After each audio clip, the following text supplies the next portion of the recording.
Welcome. I'm so excited. We are kicking off the first Pathway to Healing series. I have a special guest, Darnell Drury, Yes, Senior good afternoon. Communication Intervention Specialist. Thank you so much for being my first guest.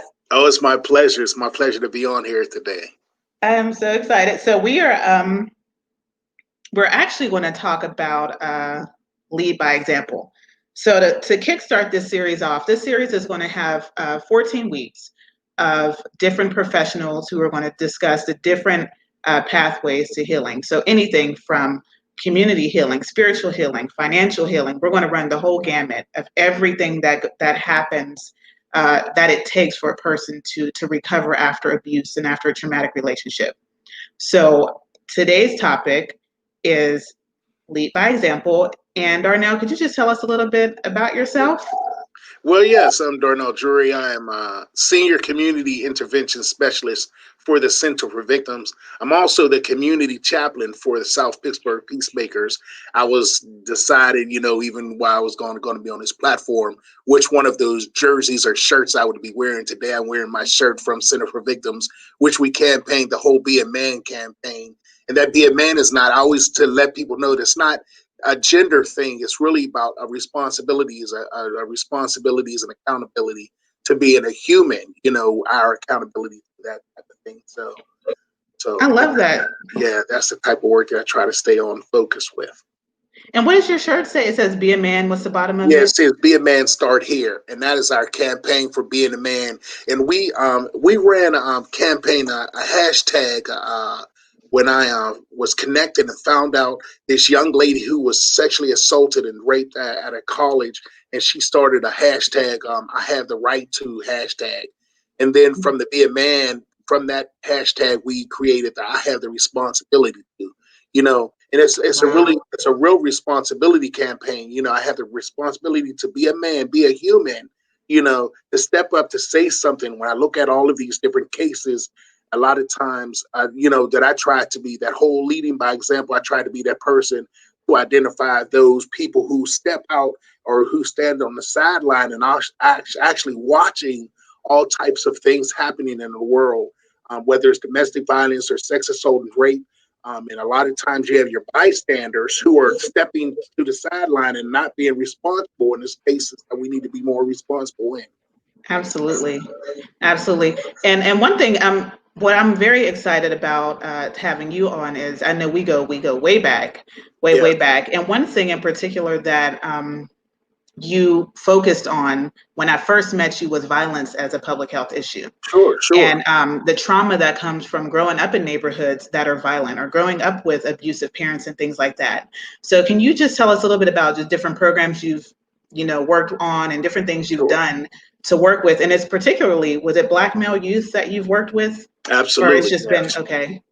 Yeah, and I try to be just that as you have in a topic lead by example. I try to be just that, an example as a Black man, as a man in the world, just understanding the dynamics in that space and the dynamics in being a Black man, the impact it has had, that violence has had on us, and the ripple effect that it continues as we, oftentimes are victims, then we become defenders if we don't address the trauma that happens to us, to our brain and to our body when trauma happens.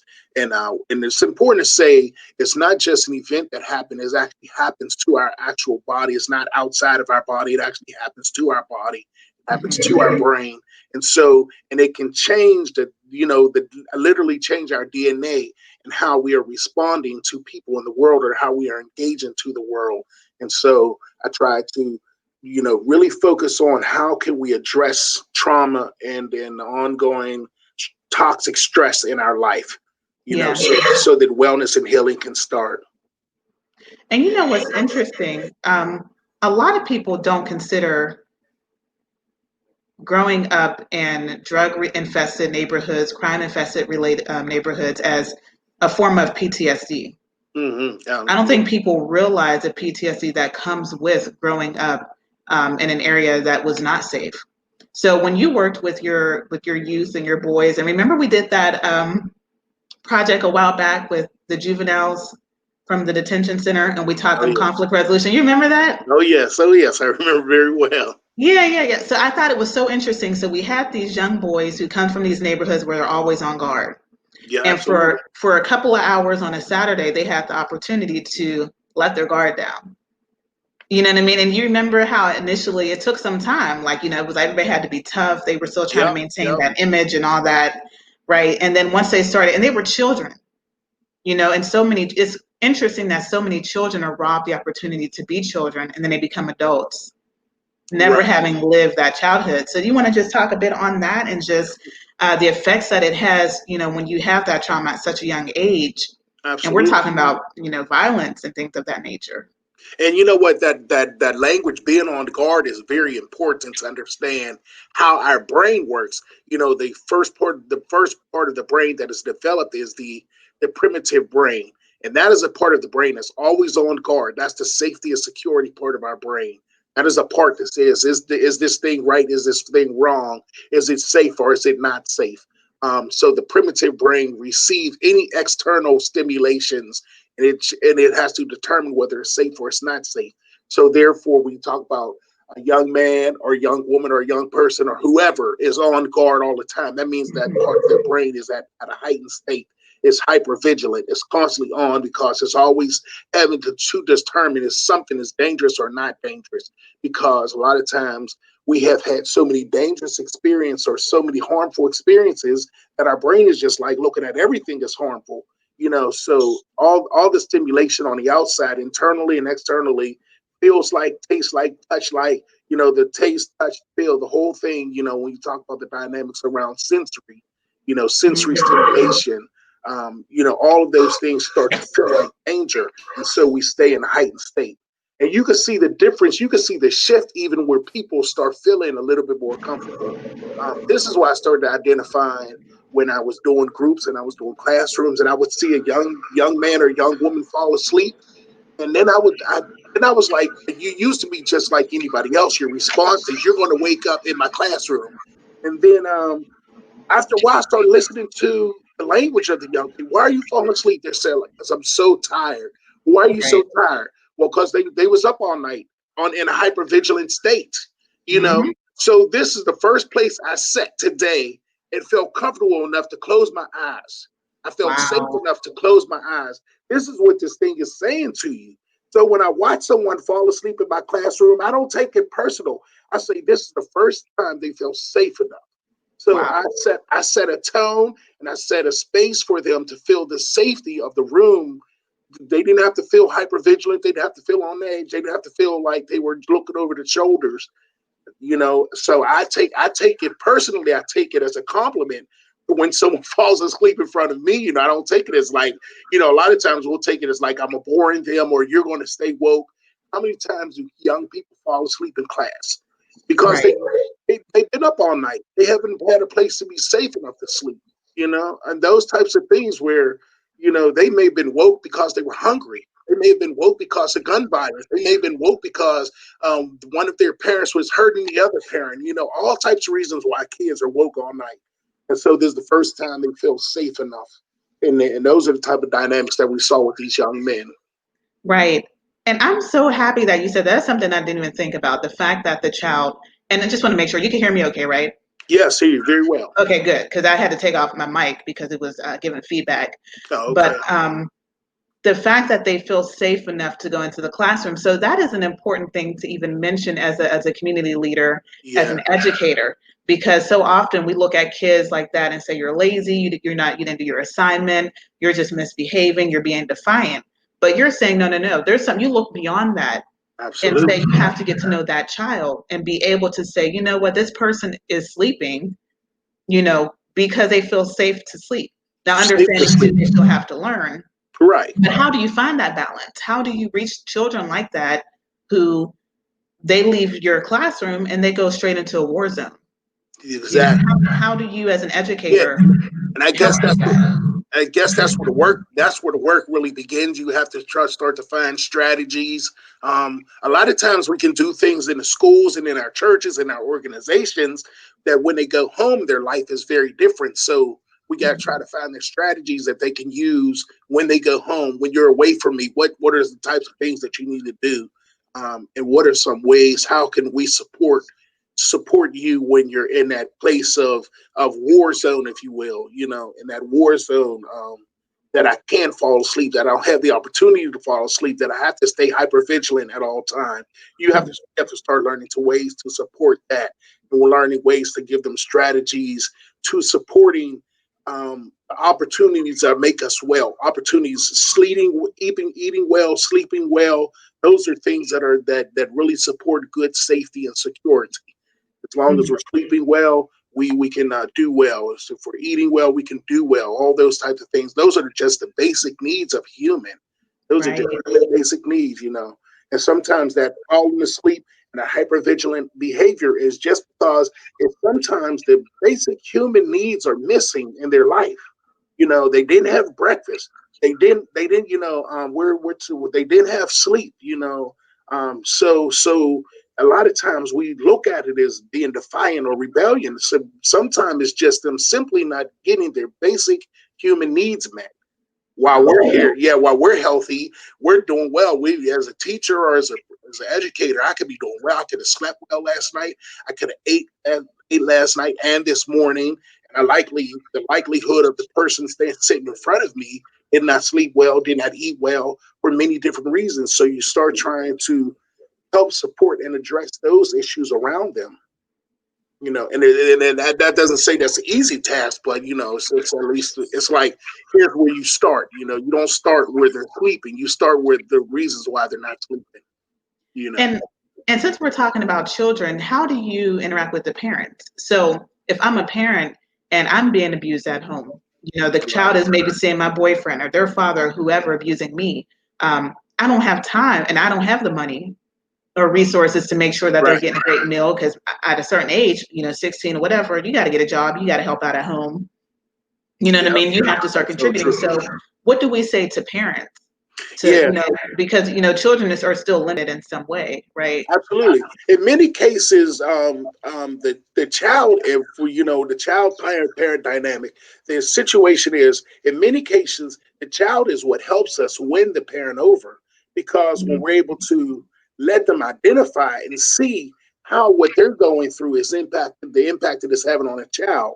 That's sometimes the point that we could use to wake them up or at least bring them to the forefront of saying this moment matters more than I thought. You know, I thought it was just me going through abuse, but no, the family is going through abuse. Everyone's Mhm. being impacted. Even if I'm being beat, if I'm being physically beaten, and the child isn't, the child is still being impacted by the beating. You know, so being able to let them recognize and see that the abuse is hurting them in the long run. You know, sometimes help the parent recognize maybe there's something I need to do. You know, even if they don't have the capacity to care for themselves, they continue to maintain at least the capacity to care for their child. And Mhm. and those are sometimes ways to win them to the conversation, win them over to the process or the process of healing, the process of self care. Yeah. Can Yeah, you talk about, so, because I know you've worked with so many youth, male, you yeah. know, female, are there gender specific ways that trauma showed up from what you've observed? So did you notice that boys behaved a certain way versus how girls behaved, or was it very similar? An abused child or a child in a traumatic situation reacts the same? Like, were there differences? I So that think way I you think there is would I think there's some slight I mean there's some slight differences when I talk about differences when I talk about diversity. I often say, you know what, when it comes to trauma or anything relating to humanity, I always try to address people from a human perspective and from their humanity and not their diversity. Their humanity says that I need this, but their diversity says the way I need it, you know. So it's like in humanity, I need these are my basic needs as a human being. But my diversity might say this is what I need to eat. You know, my humanity says that I need to eat. My right. diversity says what I need to eat, you know. So and I think that's the difference is I think the response is the same. The brain works the same. One of the things with male and female is that as the brain develops, the female brain in science, says that the female brain develops, gets to the full development, full level of development earlier, and in the early 20s. The male brain develops later in the later 20s up into 30 years old. So Wow. so that's the diversity in it, but you could see those traumas present pretty much the same because it's an impact on a human being, and that's just the basic human growth, the human development of the brain, and how the brain is impacted. The brain has an impact on the body, and it sends certain types of signals and sends certain types of chemicals through the body, and that begins to start the process of toxic stress and toxic behavior and things like that. So they do show up pretty much. They do show up and present pretty much the same. And it's so interesting because I think we as adults, we forget that children will not remain children forever. Absolutely. So we Absolutely. a lot of times we don't pay it attention. We say children are resilient, they'll bounce back, but then they become adults who either Right. repeat the cycle of abuse, and now we have victims of abuse, right, Right. as a result, and have children And who they are part of that right, yeah, that they cycle. become victims and they become offenders because the abuse was not addressed. And so as this abuse has it had an impact on the brain and the body, as they grow, their power grows. And so whatever shaping and molding the brain has in it, it's going to, if it's shaping and molding is around violence, as they get stronger, as their resources grow and their power grows, they'll use that strength according to whatever the brain is doing. Yeah, Hmm. Hmm. And that's such. I'm glad you said that because the children, it's even more important that we put resources and energy into the children. And just like absolutely. you were saying, there's abuse by proxy. Just because my mother is being abused, but I'm not being, let's say, physically beaten or whatever, Right. I'm still feeling or experiencing abuse Sure, because sure. it's happening, and that's traumatic. So people react to trauma in different ways. Yeah, and I certainly struggle so much. I really struggle. I try not to, change how people think. I try not to change their language. But I've heard several times where people say, my father, he was a horrible husband, but he was a wonderful father. I Hmm. just couldn't see how the two could, Right. the connection. Yeah, he was there all the time. Yes, he bought us clothes and he brought us shoes, and he was a nice father. But yes, he beat my mother too. I'm like, there's a disconnect in that language right there. It's just Right. amazing to me all the And time. it's so normalized. It is so And I normalized. even hear people saying, "Oh yeah, I mean, you can be a great father and a bad husband." It's like, but I'm Yep. seeing I you don't see be how. both. You have to. Why can't you be both, right? It's not either or, it's both and. Yeah, and I want to encourage also anyone who's watching. I see we have some viewers in here. If you have any questions for Darnell, feel free to write them in the comments, and it'll pop up. So and he'll address them as they come up. But yeah, because we have to understand that children observe us. I have Sure. an almost 2-year-old, and if I don't watch what I'm doing, he's doing exactly. I mean, I'm sweeping, he's sweeping. They're I'm observing. saying, oh my gosh, he's saying it too. You know, Yeah. Yeah. they're like sponges. They mimic it. So why do you think that a child seeing the mother or father, whoever, mistreat the other is not going to in any way They're impact not them? right. They'll mimic it, and that's just the basic development of the brain. The brain develops by external experiences. Whatever it's seeing, whatever it's tasting, whatever it's feeling, it's going to repeat. It's going to regurgitate it back out to the world. So you just literally like are with you what you eat. So your eyes Right. are eating, your ears are eating, your mouth is eating, your nose is eating, your hands are eating. You're constantly eating. As humans, we are constantly eating. And so whatever we take in, we put right back out to the world. Absolutely. Yeah. So Absolutely. so if we're taking in all our life hindrance and hurt, that's who we're going to become, a hinderer and a herder. If we're taking in healing and help, then we'll send out healing and help. So and that's just it. It's as simple as that. It's just, it's, a lot of times we try to make it like it's this rocket science. It's not. You Yeah. know, if this individual, especially a young person, if hindrance and help is if hindrance and hurting is what they see, then that's what they're going to give. That's what they're going to do. And that's why I love, I mean, just taking it back to the top, I love that you're wearing that shirt and that you're Yeah, saying be a man, because at a young age, boys are even taught what it is to be a man. We right. tell them, you don't cry. You wipe those tears. That doesn't hurt. Get up. We're already like shutting down their emotional response to Absolutely, pain and to absolutely. emotional pain. And then they become a men, and we're like, I can't get to him to connect with me. He doesn't seem sensitive or this and that. They've But been we've taught been it. Yeah, raising them, right, grooming them to not have um, any interaction or any yeah. emotions. So that I like that you're normalizing being a man and Yeah, what that and means to that, be a man. what it means. That's why I love wearing this shirt, because I love to explain. It's more than just this toxic masculinity that is taught in the world. It's more than just this this toxic masculinity that you just talked about, harming and not being sensitive, not being, but being a human. What does that mean? What does it mean to be human? And Mhm. so this shirt would speak to just the male gender as well as the female gender, whatever anyone represents. You first and foremost represent a humanity, not your diversity. Diversity is different than humanity. You first represent humanity. That's first and foremost. And so we're trying to push on what does humanity look like? What does that look like? What does that sound like? You know, we see a lot of inhumane things happening. We see people treating other people very inhumane.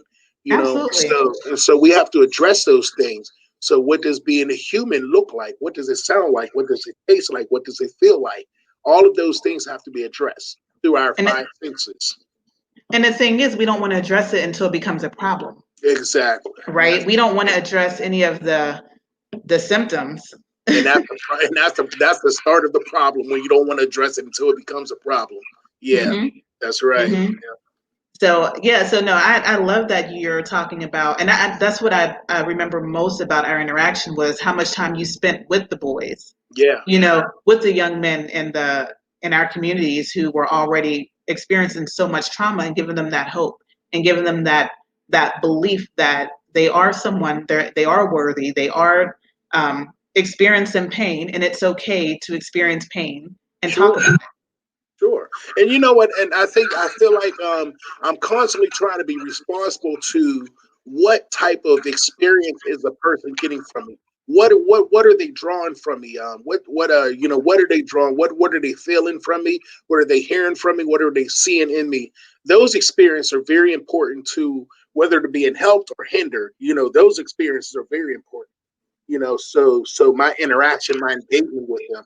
And I always say, when I go into a room, the first thing, number one, before my mouth goes into the room, before my voice goes into the room, my energy will go into the room first. So mhm. My energy sets the room. So I'm try to be very responsible about my energy, in a room. Because when you come into a room, you can feel the energy before you hear words, before Absolutely.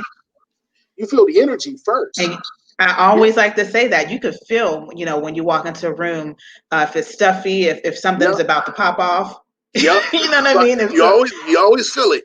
you feel it, and that's the thing. And then we're raising it, so it's crazy. We think that we're hiding our energy, our emotions, our feelings. People are Never. reading that, It's never. Yeah, it comes off. Energy comes off like never before, and and it I could comes not off imagine. I couldn't imagine being told I couldn't cry.